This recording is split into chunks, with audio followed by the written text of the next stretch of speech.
Hello and welcome back to everybody on WrestleMania and to another edition of AEW Rampage Out of 10. And yeah, it's a big episode of Rampage this week. We got a number of interesting matches. We got Chris Jericho in action. We got a crazy main event between Darby Allin and Jeff Hardy, and plenty more on the show. So yeah, a very interesting hour of wrestling coming up. So let's get straight into things. And we started things off with Jericho against Seidel.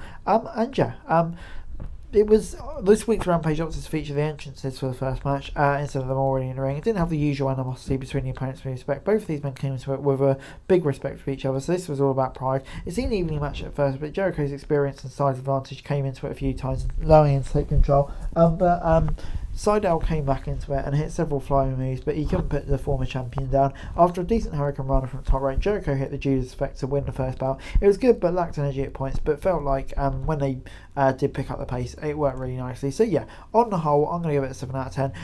Quite a high caliber match for Rampage standards, kicks things off, and I would say a pretty fun one at that as well. So I'm going to give it a 7 out of 10. But moving on then to the next match, which was Anthony Henry versus Penta. Two tag specialists especially stepping into the ring for this one. Both of these wrestlers are very versatile, so we saw a little bit of everything. There were power moves and a few high-flying moves and some ground-based offense. This, even though the outcome of the bout was fairly obvious from the start, Henry and Penta did a fantastic job making it feel kind of competitive. It was short, but benefited from having more time, but the few minutes they had were good. Penta scored the win with a package pile driver. This gets a 6 out of 10 from me. On the whole, not a match that's really going to live long in the memory, but a fun way to finish. On the whole, pretty decent stuff. So I'm going to give it a 6 out of 10.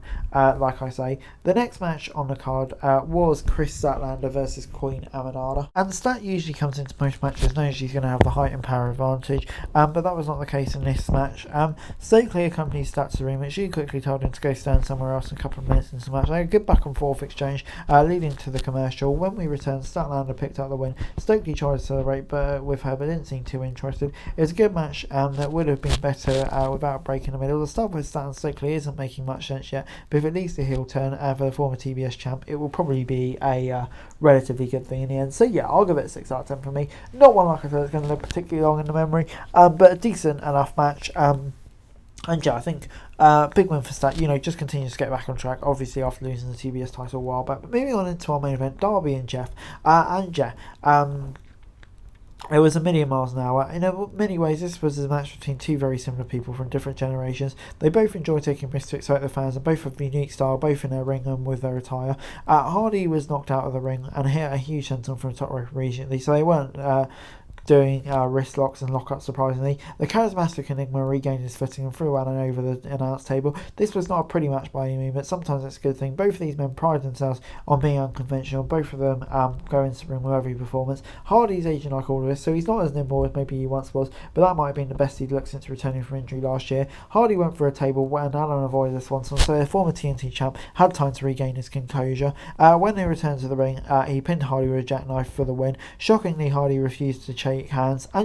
Leading in with his Twitter outlook as well. Could he have a heel turn on the card? That would be surprising, but I definitely think it wouldn't be something I would be against. But yeah, just on the whole, like I said, this match was a million miles an hour and a really fun one at that. So I'm going to give it a 7 out of 10.